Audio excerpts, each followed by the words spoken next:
यदि देशभक्ति पाप है तो हाँ, मैं मानता हूँ मैंने पाप किया। यदि प्रशंसनीय है तो मैं अपने आप को उस प्रशंसा का अधिकारी समझता हूँ।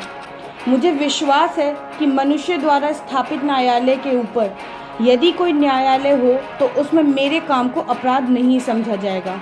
मैंने देश और जाति की भलाई के लिए यह काम किया।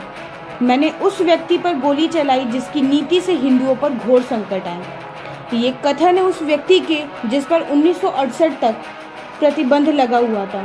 1968 में मुंबई हाईकोर्ट द्वारा इस बयान पर से प्रतिबंध हटा दिया गया, अर्थात अब इस बयान को कोई भी प्रकाशित कर सकता है। ये कथन है एक राष्ट्र प्रेमी नाथूराम गोडसे का। ये वीडियो पूर्णतः तर्कों और तथ्यों पर आधारित है, परंतु फिर भी किसी की भावना यदि आहत होती है तो मैं इस वीडियो के शुरुआत में ही क्षमा प्रार्थी हूँ। ये वीडियो हमारी 2 पार्ट्स में होने वाली है। पहले पार्ट में हम जिक्र करेंगे नाथूराम गोडसे ने आखिर गांधीवध क्यों किया, जबकि वो एक राष्ट्र प्रेमी था, और दूसरे पार्ट में हम उन राजनीतिक भूलों के बारे में जिक्र करेंगे जिसका परिणाम आज देश की जनता एक विशेष वर्ग भुगत रहा है। बात है उस दौर की जब देश का विभाजन तय हो चुका था। ये भी तय हो गया था कि कौन सा हिस्सा पाकिस्तान के साथ जाएगा और कौन सा भारत में। भूमि के साथ लोगों का भी बंटवारा तय हो गया कि हिंदू आबादी हिंदुस्तान में रहेगी जबकि मुस्लिम आबादी पाकिस्तान जाएगी। इस दौर में एक चेहरा जो देश का और देश की राजनीति का प्रतीक माना जा रहा था, ऐसा कहा जाता था उस व्यक्ति के बारे में कि दे दी हमें आज़ादी, बिना खड़क बिना ढाल, साबरमती के लाल तूने कर दिया कमाल। ये गाना है भारतीय गायिका आशा भोसले द्वारा रचित उस सॉन्ग की कुछ पंक्तियाँ। वो चेहरा था गांधी का। यदि आप कविता की इन पंक्तियों को ध्यान से पढ़ेंगे तो ऐसा आभास होता है कि केवल गांधी ने ही हमें आज़ादी दिलाई, और यदि ये सत्य है तो फिर भगत सिंह, सुखदेव, राजगुरु, मंगल पांडे जिसने पहला स्वतंत्रता संग्राम का विद्रोह किया, लाला लाजपत राय जिनकी लाठीचार्ज में मृत्यु हो गई, इन सभी के बलिदान को कम आंका गया है या इनके योगदान का गांधी के योगदान की तुलना में कोई कम महत्व है। आज इस विषय पर यदि कोई व्यक्ति इतना महान था तो उसकी हत्या क्यों की गई? क्या हत्या करने वाला देशभक्त था या देशद्रोही? भारत देश की आज आधी जनता उस व्यक्ति को देशभक्त मानती है तो आधी जनता देशद्रोही। ये सबका व्यक्तिगत विचार है, परंतु किसी व्यक्ति द्वारा किसी व्यक्ति की हत्या करना, ऐसी परिस्थिति में क्यों एक ही व्यक्ति को देशद्रोही का दर्जा दिया जाता है, आइए जानते हैं। आमतौर पर लोग विभाजन के लिए जिन्ना और मुस्लिम लीग को या फिर मौलाना आज़ाद की तरह पटेल और जवाहरलाल नेहरू को जिम्मेदार ठहराते हैं। ऐसा सोचते समय वो गांधी और कांग्रेस के वर्ग चरित्र को भूल जाते हैं। हकीकत को समझने के लिए यह अधिक विस्तार में जानने की जरूरत नहीं है, ऐसे 1-2 उदाहरण ही काफ़ी होंगे। ये पंक्तियां हैं किताब मैंने गांधीवध क्यों किया, उसके पेज नंबर 20 की कुछ लाइंस। विभाजन के ऊपर गांधी का मत था। गांधी ने यह भी कहा कि पाकिस्तान मेरी लाश पर बनेगा, और जब बन गया तो निर्णय सुनाने का यह धूर्तता भरा ढंग उन्होंने अपनाया। भला सोचिए, जब माउंटबेटन और जिन्ना से समझौते की बातचीत खुद गांधी कर रहे थे तो पाकिस्तान देने का निर्णय करने वाले दूसरे कांग्रेसी आखिर कौन हो सकते हैं? क्या गांधी के बिना कांग्रेस का कोई निर्णय संभव था? और जब पाकिस्तान देने का निर्णय हो ही गया था तो जिन्ना से ये कहने का क्या मतलब था कि वो हिंसा के जोर से पाकिस्तान नहीं ले सकता? और मज़े की बात तो ये है कि देश के इसी बंटवारे का नाम आज़ादी रखकर उसका श्रेय गांधी को दे दिया गया और दुनिया भर में ढिंढोरा पीटा गया। साबरमती के संत तूने कर दिया कमाल, ले दी हमें आज़ादी बिना खड़क बिना ढाल। देश का बंटवारा बड़ा ही घृणित अपराध है। उसका दंड असल अपराधी को मिलना ही चाहिए था और ये मिला। नाथूराम गोडसे ने 30 जनवरी 1948 को बंटवारे के 5-5.5 महीने बाद बिरला भवन में गांधी की हत्या कर दी और उसने दिलेरी से ऐलान किया, मैं नहीं चाहता था कि यह व्यक्ति नैसर्गिक मौत मरे। मैं उसकी हत्या करके इतिहास में प्रश्न चिन्ह लगा देना चाहता था। प्रश्न चिन्ह लगा जो दिन दिन गहरा और बड़ा होता चला गया। ये कथन है हंसराज रहबर की पुस्तक गांधी बेनकाब से, जिसका वर्णन पेज नंबर 22 में मैंने गांधीवध क्यों किया किताब में दिया गया है। खैर, विभाजन हो गया, मुसलमानों को पाकिस्तान और हिंदुओं को भारत मिला, परंतु ऐसा क्या काम था जिसने आग में घी डालने का काम किया? या गांधी के ऐसे कौन से निर्णय थे जिसने देश की आज़ादी में नकारात्मक भूमिका निभाई? पंजाब तथा पश्चिमी सीमा प्रांत से हिंदू और सिख दिल्ली, पूर्वी पंजाब तथा पश्चिमी उत्तर प्रदेश में आए। उनकी धारणा थी कि वे अपनी मातृभूमि में आ रहे हैं, किंतु उसके साथ जो व्यवहार किया गया उससे उन्हें लगा कि वह आगंतुक नहीं बल्कि अनचाहे अतिथि है, क्योंकि गांधी का मत था कि वे अपने अपने शहरों में वापस चले जाएं। निर्वासितों की ऐसी धारणा बनी। उनके मत के अनुसार ऐसी नीति के कारण ही देश का विभाजन हुआ और केवल गांधी ही उस विभाजन के निर्माता थे। जिस हेतु गांधी ने अनशन किया था वो था 55 करोड़ देने का प्रश्न, और अनशन समाप्त करने के लिए लदी 7 शर्तों का उन हिंदू सभाई नेताओं ने कड़ा विरोध किया। इतना ही नहीं, हिंदू सभा के एक नेता श्री आशुतोष लहिरी ने उन 7 शर्तों पर हिंदुओं की ओर से हस्ताक्षर करने से भी इनकार कर दिया। ये वर्णन है पेज नंबर 33 उसी किताब से। पाकिस्तान को 55 करोड़ रुपए देने के पीछे गांधी का अनशन और हट था। इसलिए निर्वासितों को क्रोध आया, क्योंकि इस राशि का प्रयोग कश्मीर में हमारे जो सैनिक सुरक्षा काम में व्यस्त हैं उनको मरवाने के लिए होगा, ये उनका अनुमान था। गांधी द्वारा की गई ऐसी बहुत सी राजनीतिक भूलें हैं जिसका प्रभाव या जिसका नकारात्मक प्रभाव देश के एक विशेष वर्ग को झेलना पड़ा, परंतु फिर भी जिसका वर्णन हम वीडियो के सेकंड पार्ट में करेंगे। लेकिन वो एक ऐसा कारण था जिसने गांधी की हत्या जैसे घृणित अपराध को बढ़ावा दिया या उस व्यक्ति को मजबूर किया कि गांधी जैसे महात्मा को, जिसे देश महात्मा कहती है, उस व्यक्ति की वो हत्या करे। वो कारण था गांधी का 55 करोड़ रुपए देने का दुराग्रह था, और दूसरा कारण निर्वासितों को सहायता देने की बजाय मुसलमानों को सहायता देना था, क्योंकि गांधी का अर्थ है कांग्रेस और कांग्रेस का अर्थ है गांधी। यही उनका समीकरण था। जब गांधी कहते थे तुम अपने अपने घर लौट जाओ, तब निर्वासित और भी बौखलाते थे। वो वापस जाने को जरा भी तैयार नहीं थे, भले ही उसके लिए उन्हें कोई भी त्याग करना पड़े। ये कथन है पेज नंबर 36 में। सरदार पटेल, जिन्होंने देश के एकीकरण में अग्रणी भूमिका निभाई, उस स्थान पर गांधी ने नेहरू को पीएम बनाया। पटेल खुद ये जानते थे कि पाकिस्तान को 55 करोड़ रुपए यदि दे दिए गए तो इसका प्रयोग वो भारत के खिलाफ सैनिक आक्रमण में करेगा, जबकि ऐसा हुआ भी। पटेल साथ में ये भी जानते थे कि गांधी का जो निर्णय है 55 करोड़ दिए जाने का, इससे लोगों के मन में गांधी के प्रति कितना ज्यादा रोष उत्पन्न है। तो आइए जानते हैं कि आखिर 55 करोड़ का वो मुद्दा क्या था जिसने गांधी वध को और बढ़ावा दिया। दरअसल देश के विभाजन के समय देश की संपत्ति का भी विभाजन हुआ। पशु से लेकर अनाज और लाइब्रेरी की किताबों से लेकर बैंकों में पड़े पैसों का भी बंटवारा हुआ। अशोक कुमार पांडे अपनी किताब उसने गांधी को क्यों मारा उसमें बताते हैं, उस समय भारतीय रिजर्व बैंक में 400 करोड़ थे, जिसमें से 75 करोड़ पाकिस्तान के हिस्से में आने थे। तो कई लोगों का ये तर्क है कि उस वक्त रिजर्व बैंक में 155 करोड़ रुपए थे, जिसमें से 75 करोड़ पाकिस्तान को दिए जाने तय हुए। ये भी तय हुआ कि रिजर्व बैंक ही बैंक ऑफ इंडिया अक्टूबर तक 1948, ये भी तय हुआ कि रिजर्व बैंक ऑफ इंडिया ही अक्टूबर 1948 तक दोनों देशों के राष्ट्रीय बैंक के रूप में काम करेगा।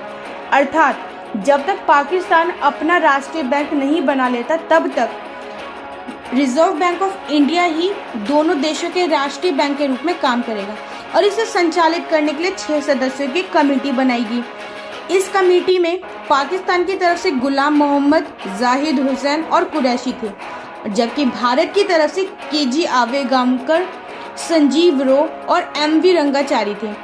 पाकिस्तान के हिस्से के 75 करोड़ में से 20 करोड़ रुपए विभाजन के समय ही उन्हें दे दिए गए, और बाकी के 55 करोड़ पर यह फैसला हुआ कि पाकिस्तान की जरूरत के हिसाब से धीरे धीरे उन्हें यह पैसा दे दिया जाएगा। याद रखने वाली बात यह है कि इससे पहले रिजर्व बैंक के गवर्नर सीडी देशमुख ने भारत सरकार को यह भी सुझाव दिया कि पैसे एक साथ ना देकर 3-3 करोड़ की किश्तों में दे दिया जाए, परंतु भारत पाकिस्तान के बकाया 55 करोड़ रुपए देता उससे पहले ही पाकिस्तान की फौज ने कबायली भेष में कश्मीर पर हमला कर दिया, और कश्मीर का कुछ हिस्सा जिसे आज हम पीओके पाक ऑक्यूपाइड कश्मीर पाकिस्तान अधिकृत कश्मीर के रूप में जानते हैं, उसे अपने अंडर ले लिया। लिहाजा पाकिस्तान की इस हरकत से भारत और पाकिस्तान के बीच रिश्ते बिगड़े, संबंधों में आए तनाव का असर भी रिजर्व बैंक तक पहुंचा और 7 जनवरी 1948 को केंद्रीय मंत्रिमंडल ने सर्वसम्मति से फैसला लिया कि ये जो 55 करोड़ रुपए जो पाकिस्तान को बचे हुए देने थे, अब वो पाकिस्तान को नहीं दिए जाएंगे। इस फैसले का, आरबीआई के इस फैसले का पूरे देश ने, सभी नेताओं ने समर्थन किया। परंतु जिस व्यक्ति को सबसे ज़्यादा तकलीफ हुई, जो व्यक्ति अपने आप को हिंदू मुस्लिम एकता का सबसे बड़ा पक्षधर और समर्थक कहता था, उसे इस बात से बहुत तकलीफ हुई, वो थे गांधी। उन्होंने पाकिस्तान को 55 करोड़ रुपए देने के लिए अनशन करने पे उतर आए। उनके लिए इस बात का कोई मोल नहीं था कि पाकिस्तान ने भारत के ऊपर कबायली भेष में हमला किया, कश्मीर के आधे हिस्से को अपने अधिग्रहण में ले लिया। उनके लिए मायने अगर रखता था तो वो ये कि भारत सिर्फ पाकिस्तान को उसके 55 करोड़ रुपए वापस कर दे। हालांकि गांधी के इस अनशन से भारत सरकार को विवश होकर पाकिस्तान को ना चाहते हुए भी वो 55 करोड़ रुपए देने पड़े और गांधी का यही कृत्य था, गांधी द्वारा यही कार्य था जिसने नाथूराम गोडसे को गांधीवध करने पे मजबूर किया। अब बात करते हैं गांधीवध के उस दिन की, जिसका वर्णन नाथूराम गोडसे खुद अपने किताब में लिखते हैं। हम कह सकते हैं नाथूराम गोडसे ने जो मुंबई हाई कोर्ट में अपना बयान दिया था, उसमें वो ये बताते हैं कि गांधीवध का वो दिन आखिर कैसा था, उस दिन उन्हें किन किन चीज़ों का अनुभव करना पड़ा, उन्होंने गांधीवध कैसे किया और किस प्रकार किया। नाथूराम गोडसे बताते हैं, शाम 4:50 पर मैं बिरला भवन के द्वार पे पहुंचा। द्वार के रक्षक प्रार्थना सभा में जाने वालों का निरीक्षण कर रहे थे। इस निरीक्षण का ही मुझे सबसे अधिक डर था, इसलिए 4-5 व्यक्तियों के एक झुंड के साथ होकर मैं सावधानी पूर्वक अंदर पहुंचा। वहां प्रार्थना सभा का स्थान लगभग खाली था और मुझे कुछ समय तक ऐसा लगा कि इधर उधर घूमने वाले सिपाहियों की दृष्टि मानो मुझ पर ही है। तब आसपास के लोगों की भीड़ में मैं शीघ्रता से जाकर मिल गया। 5:10 हो चुके थे। कुछ लोगों के साथ मैंने गांधी को अपने कमरे से निकलकर प्रार्थना स्थल की ओर आते देखा। उनके मार्ग में प्रार्थना सभा की सीढ़ियों के निकट खड़े लोगों में मैं जाकर शामिल हो गया। गांधी सीढ़ियां चढ़कर 2-4 कदम आगे आए। उनके हाथ 2 बालिकाओं के कंधे पर थे। जेब में से हाथ डालकर मैंने पिस्तौल का सेफ्टी कैच खोला। समूह से घिरे गांधी के निकट होने की सुविधा मुझे कहाँ मिलती है, ये मैंने देख लिया था। मुझे अब केवल 3 सेकंड का समय चाहिए था। 2 कदम आगे बढ़कर गांधी के सामने जाकर पिस्तौल बाहर निकालने, गांधी जी ने अपने जीवन में जो देश सेवा की थी, जो त्याग किया था, उसके प्रति उनका अभिवादन करने के लिए। उन 2 लड़कियों में से एक लड़की गांधी जी के अत्यंत समीप थी। मेरी गोलियों से वो आहत हो सकती थी, ऐसा मुझे डर था। मैं आगे बढ़ा, नमस्ते कहकर पिस्तौल सहित हाथों से गांधी का अभिवादन किया। एक डग और आगे बढ़कर उस लड़की को अपने बाएं हाथ से दूर किया। अगले ही क्षण मैंने गोली चला दी। उन क्षणांशों के पूर्वाध समय में पहले ही कृष्ण गांधी जी इस बहुत स्पष्ट जैसे भीतर ही भीतर उद्गार हो, उसके साथ अचेत होकर पृथ्वी पर गिर पड़े। गांधी जी की आत्मा अंतर्धान हो रही थी और मैं अपनी मृत्यु जैसे जीवित समाधि में प्रविष्ट हो रहा था। इस प्रकार नाथूराम गोडसे ने यह स्वीकार किया कि उन्होंने गांधीवध कैसे किया और क्यों किया। गोडसे ये भी बताते हैं कि मैं ये बताना आवश्यक समझता हूँ, इस बात को मैं सदा बिना छिपाए कहता हूँ कि मैं गांधी के सिद्धांतों के विरोधी सिद्धांत का प्रचार कर रहा हूँ। मेरा ये पूर्ण विश्वास रहा है कि अहिंसा का अति प्रचार हिंदू जाति को अत्यंत निर्बल बना देगा और अंत में यह जाति इस योग्य भी नहीं रहेगी कि वो दूसरी जातियों के अत्याचारों का प्रतिरोध कर सके। गांधी के आदेश अनुसार मुसलमानों को अधिकाधिक सुविधाएं दी जाने लगी। गांधी के इशारों पर चलने वाली कांग्रेस ने जब 15 अगस्त 1947 के दिन देश का विभाजन स्वीकार कर लिया, तब मतभेद और भी बढ़ गया। इस विषय में मैं विस्तार से बताऊंगा। 13 जनवरी 1948 को मुझे पता लगा कि गांधी एक और अनशन करने का निश्चय कर चुके हैं। इस अनशन के द्वारा वो इस बात का आश्वासन चाहते थे कि इंडियन डोमिनियन अर्थात विभाजित भारत में हिंदू मुस्लिम एकता रहे। किंतु मैं और बहुत से लोग इस बात को स्पष्ट रूप से देख सकते थे कि अनशन का वास्तविक ध्येय कुछ और ही था। गांधी भारत सरकार को बाध्य करना चाहते थे कि वो पाकिस्तान को 55 करोड़ रुपए दे दे, जो कि गांधी के इस प्रस्ताव से भारत सरकार पूर्णतः असहमत। ये तो थे नाथूराम गोडसे द्वारा दिए गए उनके बयान। अब जिस व्यक्ति को भारत में हिंदू मुस्लिम एकता का सबसे बड़ा समर्थक माना जाता है और केवल हिंदुस्तान में ही पूरे विश्व में गांधी को हिंदू मुस्लिम एकता का सबसे बड़ा पक्षधर, सबसे बड़ा समर्थक माना जाता है, वो कितने ज़्यादा पक्षधर थे आइए जानते हैं एक उदाहरण से। स्वतंत्रता के दिनों में बहुत सी घटनाएं हुई जिससे मुझे विश्वास हो गया कि सावरकर और अन्य नेता मेरे विचारों के युवकों की उग्र नीति का समर्थन नहीं करेंगे। 1946 में सुहरावर्दी की सरकार के समय नोआखली, जो कि बंगाल में है, मुसलमानों के हाथों हिंदुओं पर जो अत्याचार हुए उससे हमारा खून खौल गया था। हमारा शोक उस समय और भी उग्र हो गया जब गांधी ने सुहरावर्दी को शरण दी और प्रार्थना सभाओं में उसे शहीद साहब के नाम से संबोधित करना शुरू किया।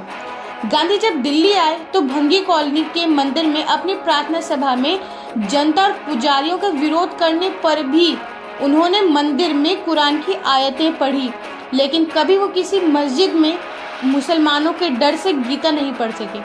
वो जानते थे कि मस्जिद में गीता पढ़ने से मुसलमानों द्वारा उनके साथ किस प्रकार का व्यवहार किया जाएगा। वो सदा सहनशील हिंदुओं को ही कुचलते रहे। मैंने गांधी के इन्हीं विचारों को कि हिंदू सहनशील होता है नष्ट करने का निर्णय किया। मैं उनको ये दिखाना चाहता था कि जब हिंदू का अपमान होता है तब वह भी सहनशीलता छोड़ सकता है, और ऐसा ही करने का मैंने निश्चय लिया। आज की वीडियो में हम बात करने वाले हैं उस व्यक्ति की जिसे भारत में बहुत सारे अन्य नामों से संबोधित किया जाता है, जैसे कि महात्मा, राष्ट्रपिता इत्यादि। और इन नामों से केवल भारत में ही नहीं बल्कि संपूर्ण विश्व में वो प्रसिद्ध हैं।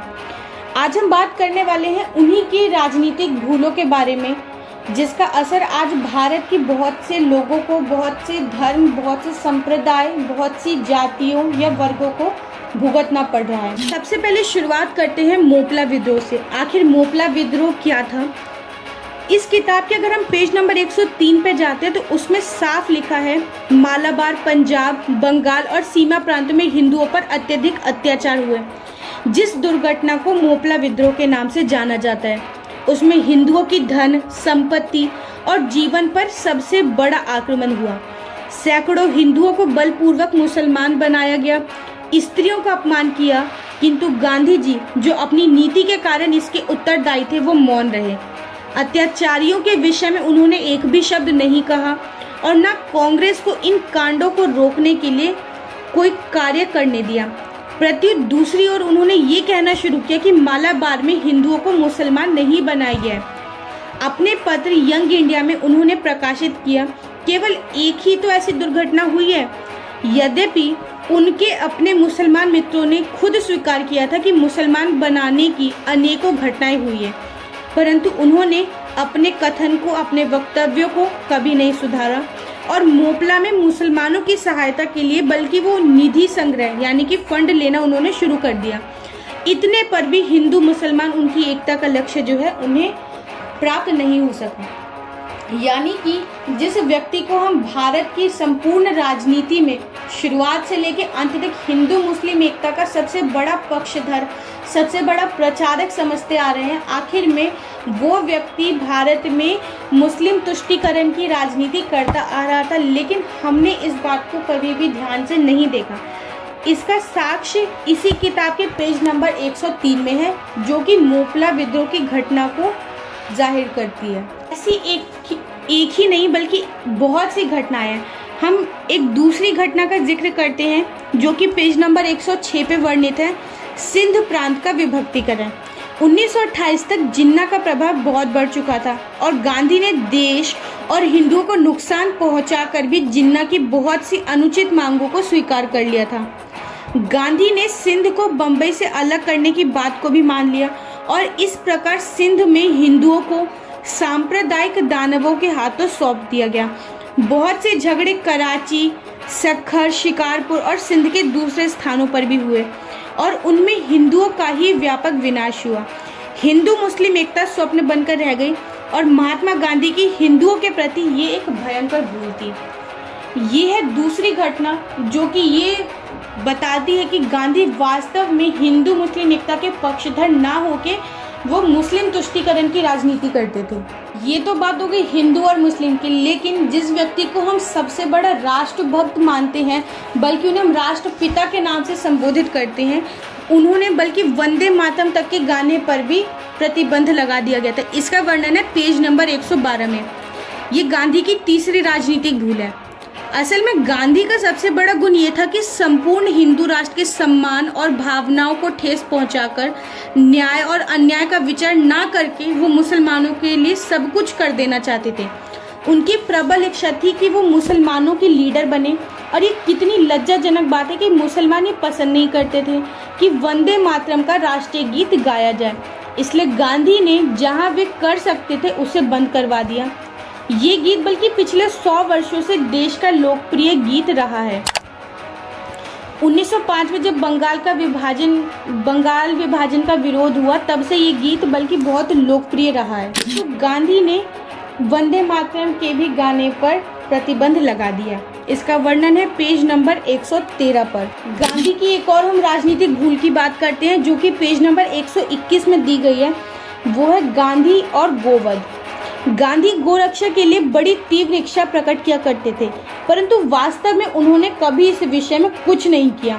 प्रार्थना सभा में वो जो भी भाषण देते थे, उसमें एक भाषण में उन्होंने स्पष्ट रूप से ये माना है कि वो गोरक्षा करवाने में असफल रहे हैं, और उन्हीं के भाषण का जो कुछ अंश है वो मैं अभी बताने जा रही हूँ, जो कि पेज नंबर 121 में दिया गया। गांधी अपने भाषण में कहते हैं कि आज राजेंद्र बाबू ने मुझे सूचना दी है कि उनके पास 50,000 पोस्ट कार्ड, 25-30 हज़ार के लगभग तार आए हैं कि गो हत्या को कानून द्वारा बंद करा दिया जाए। इस विषय में मैंने पहले भी एक बार कुछ कहा था। पता नहीं इतने पोस्ट कार्ड और तार क्यों भेजे गए, इनका कोई लाभ नहीं है। भारत में गो हत्या रोकने के लिए कानून नहीं बनाया जा सकता।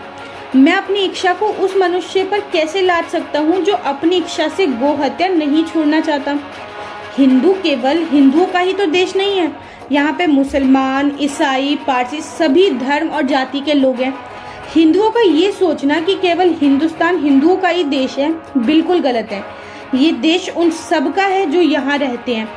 मुझे तो एक कट्टर वैष्णव की बात याद है जो अपने पुत्र को गौ मांस का रस दिया करते थे। अब आप खुद सोचिए कि क्या कोई हिंदू, और उसमें भी हिंदू वैष्णव, मांस खा सकता है? और मांस में भी गौ मांस की बात हो रही है।